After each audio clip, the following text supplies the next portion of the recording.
Okay, good afternoon, everyone, and welcome to chapter 7 of Shmuel Aleph. And we're going to see a national revival of the Jewish people. So great that you won't believe your eyes. It's a really wonderful and heart-wrenching story of the Jewish people returning to Hashem.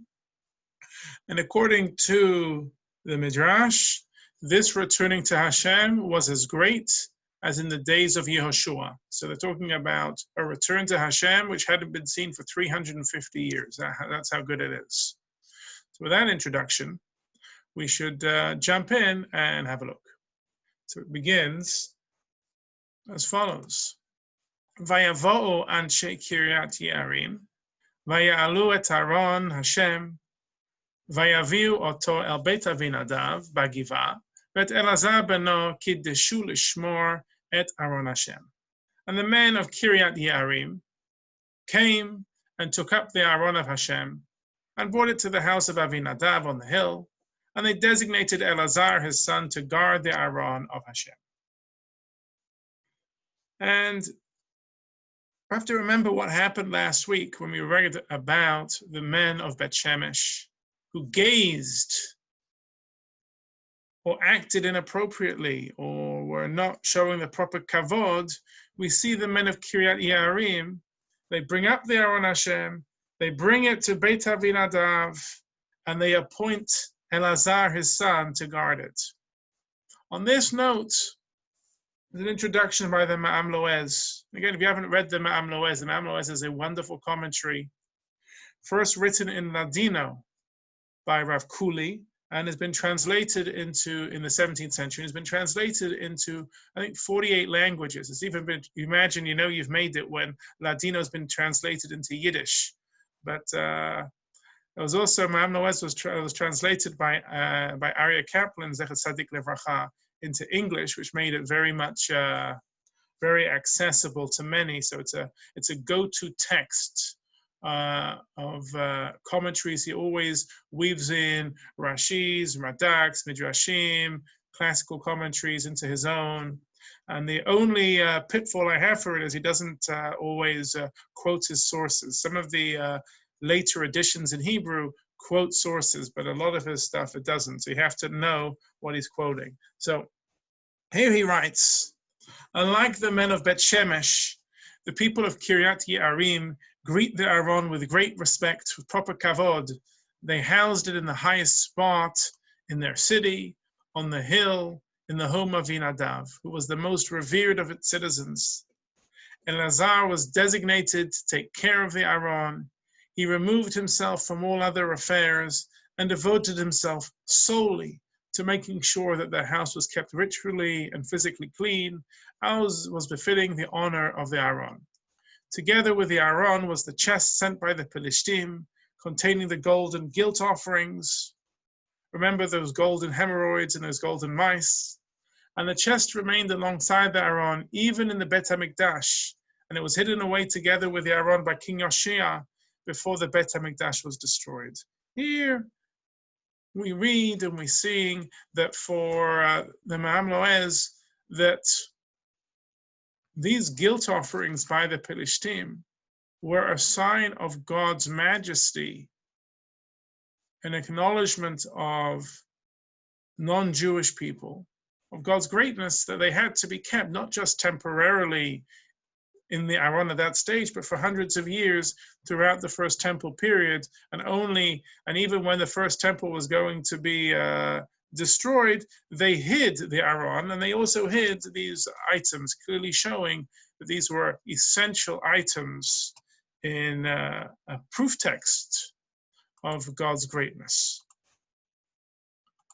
We see carrying on Pasuk Bet, it says, Vahi miyom shevet ha'aron birkat ye'arim, vayirbu hayamim vayu esrim shana, vayinahu kol beit Yisrael acharei Hashem. And it was that from that day, the Aaron was stationed in Kiryat Ye'arim, that the time ran on. The days increased quickly. Time did not stand still, it went fast. For 20 years, and all the house of Israel were nahu. after Hashem. And this time, I've not translated this word nahu. Sometimes I do, but I haven't translated it because it's a very difficult word to translate. And our commentators give a number of different explanations. I want to understand this period of 20 years under the leadership of Shmuel is one of the greatest periods of Jewish history, of connecting to HaKadosh Baruch Hu.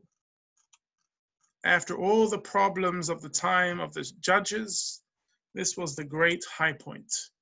And the Ma'am Loez says here, 20 years in Kiryat Yearim, until King David brought it up to Yerushalayim. During this time, the Aron was separated from the Mishkan. After Shiloh was destroyed, the Mishkan and the Mizbech, the Mishkan and the altar was set up in Nov. When Nov was destroyed 13 years later, after Shmuel died, the Mishkan and the Mizbech were moved to Givon. 7 years later, the Aron was brought to Yerushalayim until King Solomon, Shlomo HaMelech, built the Beit HaMikdash. 57 years from the Aron being captured till the Aron is reunited with the Mizbeach in the Beit HaMikdash. It's a long time to think about it. And it's during that 57-year period where Bamot, where high places are allowed, where people are allowed to have their own altars, because there isn't one central place for doing so. But now let's focus on this phrase, Vayinahu. And I've put it there, just if you want to just hear, I've given you three possibilities. That the Jewish people drew near to HaKadosh Baruch Hu, to God. That's one of the many translations. Or they lamented their past deeds, or they gathered towards Hashem. And Rashi is going to bring all three, and this is a comment that Rashi is basing his answers on Targum Yonatan, the translation of Yonatan, of the Hebrew text into Aramaic. A person called Menachem, who was one of the older understanding. Whenever they have these phrases which are difficult to translate, they can't just go to the art scroll. They have to come in and figure it out on their own, what exactly is going after. So yeah, yearned after, drawing near. We're going to see this here, that Rashi explains as follows. Al Yedei Shmuel, Shahaya Mechazer Me'ir Le'ir, V'shoftam U'mochicham. That Shmuel would travel from city to city, judging and reproaching them. He give them musar. And then it says, Vayinahu. What does it mean? Lashon hamshachahu. This is a language of drawing near, of bringing close. V'lashon aramihu titnehu lepolchani.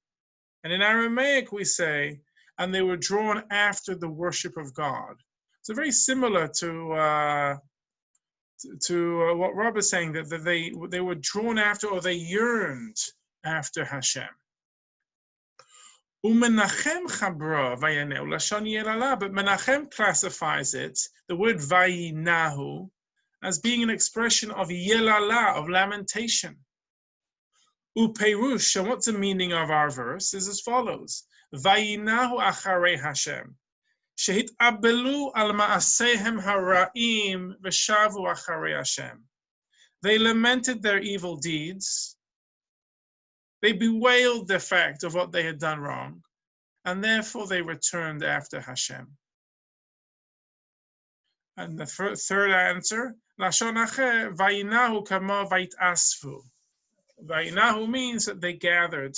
So we see here, the expressions here, they're all very similar. Drawing near, they're becoming close, they're lamenting. What is the stage to come close to Hashem? How do we come close to Hashem? Do we come close to Hashem by being sad at our past misdeeds? Or are we drawn to Hashem once we let go of the past and are gathered in a point of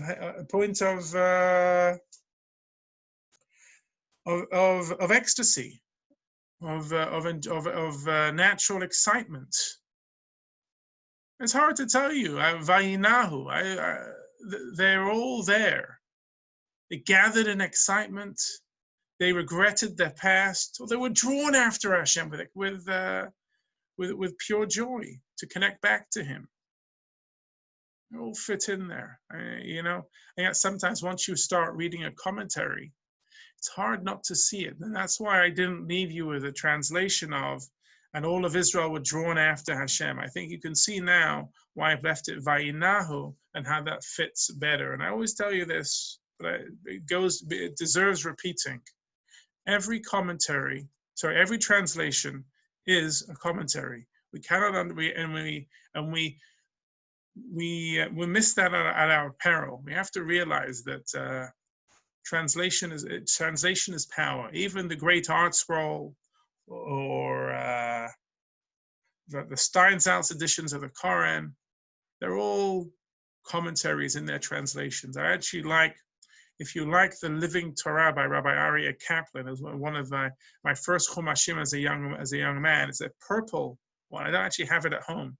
So I think it's probably in my parents' home. It's a purple volume with a green tree on it. But that text there has a very literal translation.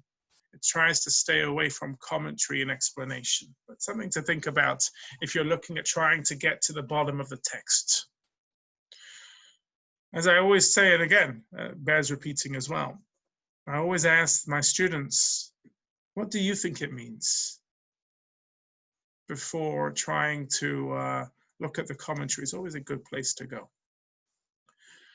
Gimel, Vayomer Shmuel kol beit Yisrael lemor, im b'chol levavchem atem shavim el Hashem, hasiru et Elohei hanechar mitochechem, v'ha'ashtarot v'hachinu levavchem el Hashem, v'ivduhu levado v'yatzel etchem miyad Pelishtim. And Shmuel said to all the house of Israel, saying, if with all your heart you are returning to Hashem, remove the foreign gods from your midst and the Ashtarot, and direct your heart towards Hashem, and serve him alone, and he will save you from the hand of the Pelishtim. This is a very common thing going on amongst them. They had something that was known as shituf, partnership, that they didn't just believe in these false gods. They didn't just believe in Hashem. They believed in this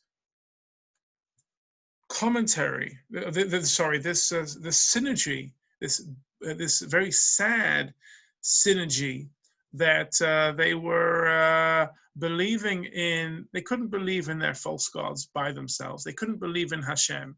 They believed in this combination that they were connected. And Shmuel says, if you're going to give up, you've got to remove those false gods. You've got to remove these crutches that you rely on, which aren't really serving Hashem. And Dalet says there, Vayasiru b'nei Yisrael et ha'be'alim, and b'nei Yisrael remove the be'alim, ve'et ha'ashtarot, and the ashtarot, vayavdu et Hashem levado, they served Hashem alone.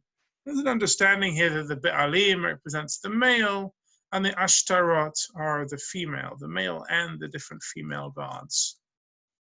But if you have a look here, the Mamloez adds, merely joining in a desire to be closer to God is not a sufficient demonstration of loyalty to him. True allegiance to God first demands a departure from evil. Shmuel instructed them to first get rid of the idols in their midst. Then they could worship God exclusively. As we say in Tehillim every Shabbat, Sur Merah v'aseh tov, turn away from evil. That's the first thing. Remove the evil, and then you can do good. I'm seeing here that Esther's added, one interpretation links the lamenting, yearning to the beginning of the Pasuk. The 20 years were dark and depressing and passed into silence. Yeah, you could definitely say that it's almost like those years, those dark years are forgotten through the great years of connecting them. But first you have to memorialize them before moving forward, absolutely. Pasuk Hey. Vayomer Shmuel, kivtu et kol Yisrael hamitzpata, va'etpalah ba'adchem el Hashem. And Shmuel said, gather all of Israel to Mitzpeh, and I shall pray to Hashem on your behalf. And we have to ask ourselves, what is the significance of this place, Mitzpeh? We always think about ourselves as gathering towards Yerushalayim. This is before Yerushalayim. Yes, we had Har HaMoriah, which became the Temple Mount later on in Jewish history when the temple was built. But before then, we didn't have that. That actually belonged to the Jebusites. The word Jerusalem comes from Yevus. And the Jebusites were there. They had Yerushalayim. It really wasn't our place then. So they went to this place called Mitzpeh. And the Radak explains, Kavar Pirashti B'Sefer Yoshua. I've already explained this long ago in the book of Joshua, 2 years ago in our class. No, I'm joking. Lama haya minhag Yisrael likabetz mitzpata. Why did the Jewish people gather in Mitzpeh? V'sham Mizbech, and there was an altar. Ubeit Tefillah, and there was a place of prayer. Why there? Kisham haytat shua gedolah, because there was a great salvation, a great victory. When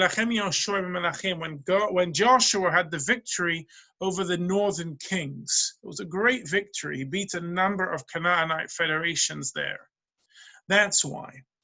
And the Radak goes on, I didn't bring it. He says there's a midrash which says that Mitzpeh was really connected to Yerushalayim and to Shiloh, and it was all, the land was folded up, and the Mitzpeh was really the same place as Shiloh in Jerusalem. And the Radak, as you all know, when he sees a whopper, he doesn't like it. And he says, this midrash is the most far-fetched midrash ever, and I just don't like it. But I didn't have the heart to bring it in the text. But if you want to have a look there, the Radak, he bashes that midrash. And he says, no way, Jose. This mitzpeh is because it is that was the sign of national victory. But the midrash quoted by Rav Simon, and the Ma'am Loez quotes it, says that all of the land is folded over, as it were, and the Jewish people are there. Okay, so that's what we have, and that's where we're at. So again, you can have Radak's answer, you can have the midrash. I think the midrash is nice. I like that the midrash quotes that they're all quoting, they're all returning to a same spiritual piece.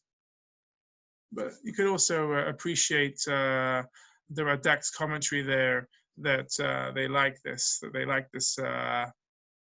he doesn't like it if it's too far for him. But again, I think the midrash isn't such a far read, but each one to their own. Now we're going to see a very interesting pasuk of, again, the physical acts which the Jewish people did to show that they had returned to Hashem. And it says here, Vaikavtzu ha-mitzpata, and they assembled, they gathered in Mitzpeh, Vayishavu mayim, and they drew water, Vayishpechu, and they poured it out before Hashem. We have to ask ourselves, what is this act of drawing the water and pouring it out? Remember, this is a dry climate in the Mediterranean. It's not Seattle. They had some excess water and they poured it out. Pouring water is significant. Vayatsumu bayom hahu, and they fasted on that day. Vayomru, and they said, Sham, and they said there, Chatanu la Hashem. We have sinned to Hashem. Vayishpot Shmuel, and Shmuel judged them. Et b'nei Yisrael b'mitzpah. Shmuel judged the people in Mitzpeh. What's going on? What is the significance of them pouring out the water? And we'll bring you two answers brought by Rashi and Radak, and also Targum Yonatan. And understanding the primary source of Targum Yonatan being one of the first commentaries, not just a translation, it's a commentary. Targum Yonatan, V'shafichu libhon b'tyuvta kamaya kodam Hashem. How does Jonathan translate it? And they poured out their hearts into teshuvah like water. This wasn't just a physical act of pouring out the water. This was them pouring out their hearts to Hashem in teshuvah. Ulefi mashma'o, but Rashi says, according to the simple meaning, Eino ela siman hachna'ah. But according to its simple meaning, it's merely a symbol of humility. They implied we are like spilled water. Who are we? We're nothing. We're just like water on the ground. The Radak again also quotes Targum Yonatan that we are doing teshuvah, we're pouring out our hearts. And then he says, V'itachein nefarish, but it's also able to explain, Sheshavchu mayim lifnei Hashem, siman lechaparot avonot. And well, it can also explain that their sins were being atoned for through their sincere prayer. That's what it means that they poured out their hearts. They're pouring out their hearts in teshuvah. They're atoning for their sins. Or they're contrite to show that their humility. And all are true.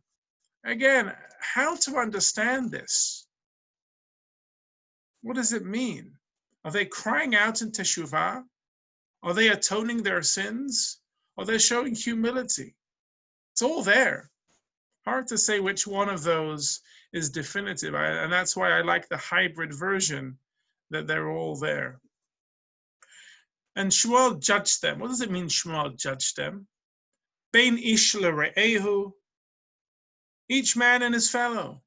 Al iskei mamon, monetary matters, shebenehem, or al iskei aveira sha'avru, or he was dealing with transgressions that they had committed and helping them work through that. Radak says, Shmuel heinish kol echad lefi avono. Shmuel punished each one according to their sin. Kisham hitvadu ba'avonotehem, because there they confessed their sins. Okay, very interesting way of understanding what exactly is happening there. Yeah, Rob, that's an excellent understanding. When we had the water libations, where we would, in Sukkot time, where they pour out the water as a request for rain when they had no rain, and it's a confession of sin. Absolutely, that's definitely where Radak is coming from. Absolutely, very nice. We go on, and we see here that the Pelishtim here, Ve'yishme'u Pelishtim, ki hitkabetzu b'nei Yisrael b'mitzvata, Vayalu sarnei Pelishtim el Yisrael, Vayishme'u b'nei Yisrael, Vayiru mipnei Pelishtim. Now the Pelishtim heard that the Bnei Yisrael had assembled at Mitzpeh, and the lords of the Pelishtim went up against Israel. And Bnei Yisrael heard, and they were afraid of the Pelishtim. Why were they afraid? Because they'd been destroyed, because they'd lost to the Pelishtim these major battles when the Aron was captured. And they were afraid to go out against the Pelishtim because they thought the Pelishtim would do it. The Pelishtim thought to themselves, the Jews are amassing a rebellion. It's time to put them down. Vayamru b'nei Yisrael el Shmuel, so Bnei Yisrael said to Shmuel, Al tacharesh mimenu melezok el Hashem.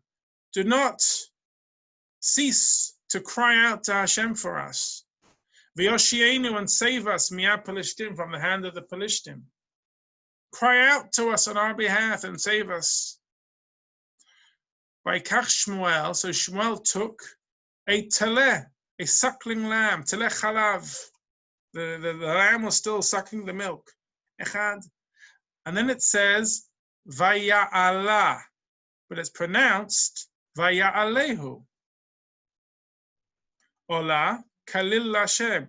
And he offered it up as a burnt offering. He offered him up as a burnt offering. But it's really rare, it's written, but pronounced, it's written, offered her up. But it's pronounced, offered him up, to be entirely to Hashem, a burnt offering. And Shmuel cried out to Hashem, Ba'ad Yisrael, for Israel, Vayanehu Hashem, and Hashem answered him. So we go down to my notes on this. And Rashi says, Vayalehu Olah, and he notes, Vayaleha is written. Vayaleha ketiv. Nekeva haita. This was a female animal. Mikan lamdu rabotenu ola nekeva kshura bebamat yachid. Hence, our rabbis deduced that a female animal is acceptable for a burnt offering in a private high place. So here, Rashi is saying that there is an understanding that this would be permitted, because, but normally in the Bet HaMikdash, it needs to be a male animal. Of this one, it needs to be a female. Okay. The Imam Loez has a far more striking commentary based on the Gemara, and he says as follows. Shmuel sacrificed a suckling lamb that was in its first week of life. He wished to draw a parallel to Bnei Yisrael who had repented.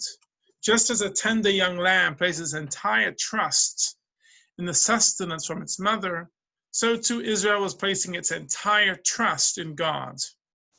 And he writes, normally it's forbidden to offer an animal that is less than 8 days old as a burnt offering. We read that on the second day of Shavuot, the reading there. I mean, sorry, not second day of Shavuot, on the second day of Pesach. We don't do that. Umiyom hashmini v'hala. Only from the 8th day are you allowed to bring it as a burnt offering. Shmuel saw this as a hora'at sha'ah. What's a hora'at sha'ah? Permission given for a one-time moment in history to act in extraordinary circumstances. He also left the skin on the animal, which is not normally permitted. Normally you have to skin the animal before putting it on, either because the Philistine were advancing and he wanted to have the animal completely burned before the battle, or because he wanted to show them that they had been entirely forgiven by God and would be victorious. The whole nature here of Horat Sha'ah, of using a baby lamb, because the lamb would be burnt quickly. Shmuel saw the army. He saw the Philistine coming. I've got to bring a sacrifice quickly, which will be completely burned, so the Jewish people will know that they've been answered. And so therefore I'm going to use the youngest animal, which represents all of those parallels of God, of the Jewish people putting their trust in Hashem. But also is the Hora'at Sha'ah that Hashem gave them, a moment of permissibility where normally such an animal would not be allowed. We go on here, and almost as he's going, as he does it, Vahi Shmuel Ma'aleh Ha'olah, just as Shmuel is offering up this burnt offering, Pelishtim nikshu lamilchama b'Yisrael, the Pelishtim drew near for war against Israel. And here is the line, Vayarem Hashem bekol gadol bayom ha'u, al Pelishtim vayhumem vaynigafu Yisrael. And Hashem thundered with a loud noise on that day upon the Pelishtim and threw them into a great panic, and they were beaten before Israel. Vayetzu anshe Yisrael min hamitzpah, vayirdefu et Pelishtim vayakum ad mitachat lebeit kar. And the men of Israel went forth from Mitzpeh and pursued the Pelishtim and harassed them until they were below Bet Kar. Vayikach Shmuel even achat. And Shmuel took a large stone, one stone, Vayasem bein ha-mitzpeh u'bein Hashem, and he placed it between Mitzpeh and its peak. Vayikra Shema Evenezer, and he named the place Evenezer, the helpful stone, because he said, Adheina, until here, Azaranu Hashem, Hashem has helped us. Look at the commentary on this. The Ralbag, Gersonides, explains, of Levi ben Gershon, Shetekef shehaya ma'aleh ha'olah, immediately after the lamb was offered up, Nitchadshu hakalot ha'elu, hamaridim kadeshi aminu yoter b'shem yibarach. Immediately after the lamb was offered up, God sounded a thunderous noise accompanied by lightning bolts. Arrows were these lightning bolts that confounded the Philistine. And this caused the Jewish people to believe in Hashem even more. Goes further than Ma'am Loez to say that during this period, there wasn't just thunder and lightning. There was earthquakes. The ground trembled. During our Silichot, both of the Ashkenazic and Sephardic tradition, we say, may God answer us just like Hashem answered so-and-so. Like God answered Avraham with in the fiery furnace, like God answered Avraham when he was about to sacrifice his son with the ram. We also have, and God answered Shmuel at Mitzpeh.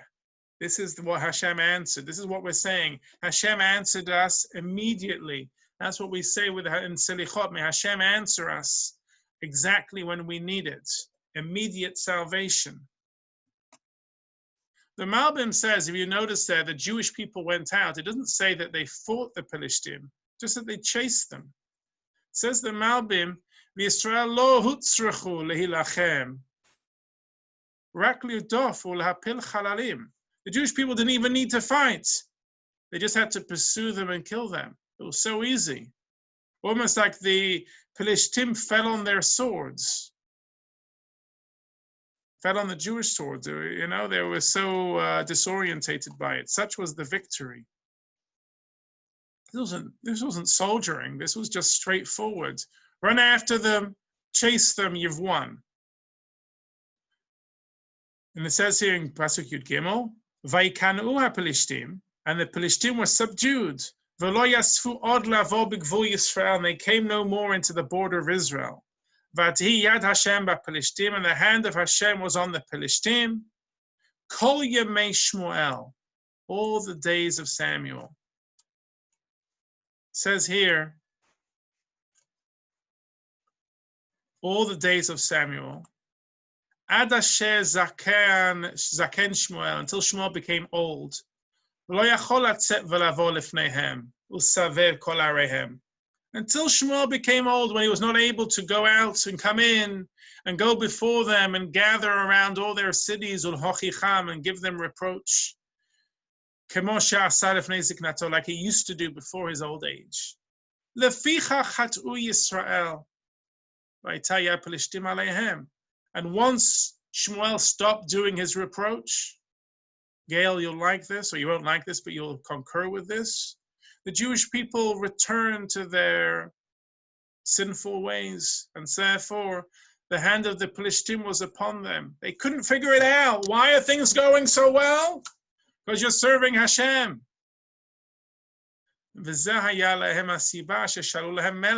the reason why they asked for a king. But had they not sinned, they would not have had a need for a king. And this is why it was bad in the eyes of Hashem. We're going to have a look at this next week. We're going to start when the Jewish people ask for a king, when they see that the sons of Shmuel are not as good as Shmuel. They ask for a king. And that asking for a king is a failing in them, because they should have wanted to realize that, yes, it's good to have leaders like Shmuel and Yehoshua and other of our great judges. We don't need a king. We don't need leadership. Just realize, when you serve Hashem wholeheartedly, Hashem is with us. And when we serve Hashem with idolatry, with this synergy of not putting our whole trust in Hashem, that's when the hand of our enemies is upon us. And to conclude the last 4 verses of this chapter, Vatashovna he'arim asher laku Pelishtim et Yisrael, liYisrael me'Ekron v'ad Gat, v'ed Givulan hitzil Yisrael me'Pelishtim, v'hi shalom bein Yisrael v'bein Amori. And the cities which the Pelishtim had taken from Israel were restored to Israel, from Ekron to Gat, and their border Israel delivered from the hand of the Pelishtim, and there was peace between Israel and the Amorites. Okay, so these were border towns, and sometimes when the Jews served Hashem, they were ours, and when we didn't, they went back to the Pelishtim. And it notes there that the Amorites even attacked us. There was peace with us now because they realized that we were serving Hashem and how powerful we become. The Amorites left us alone. Vayishpot Shmuel et Yisrael kol yemei chayav. And Shmuel judged Israel all the days of his life, which is interesting, which means even when he was a young lad in the days of Eli, he was considered as judging the people. V'alach midei shana b'shana, and from year to year, v'savav Beit El, v'gilgal, v'mitzpeh, v'shafat Yisrael kol ha'mekamot ha'eleh. He will go every day, every year around from Beit El to Gilgal and Mitzpeh, and he would judge Israel in all these places. Utshuvato Ramatan, he would return to Ramah. Kisham Beito, for there was his home. V'sham shafat Yisrael, and there he judged Israel. V'yiven sham mizbeach leHashem, and there he built an altar to Hashem. We see here, friends. Rob, very good, exactly right. Unlike, I was about to say that, unlike Devorah, who stayed in her place and everyone came to her, he had his home where he was for a lot of the time, but he went up and around and about and showed himself that he wasn't the people had to come to him for judgment, but he would go to them in order to encourage them to seek judgment. But we're also going to notice, and we'll focus more on this next time, how old was Shmuel when he died? 52. No age. Why? He wore himself out. He overdid it to the point where he had a premature demise. He shouldn't have died at 52. He died at 52 because he fit so much into his life. He was so selfless. And a message for rabbis and leadership all over the place. If you overdo your leadership to the point where no one could understand what's going on, it can also be very dangerous and be very damaging. And that we have to be careful with that balance every time with how much we give of ourselves. Because if we give too much, it can be a challenge.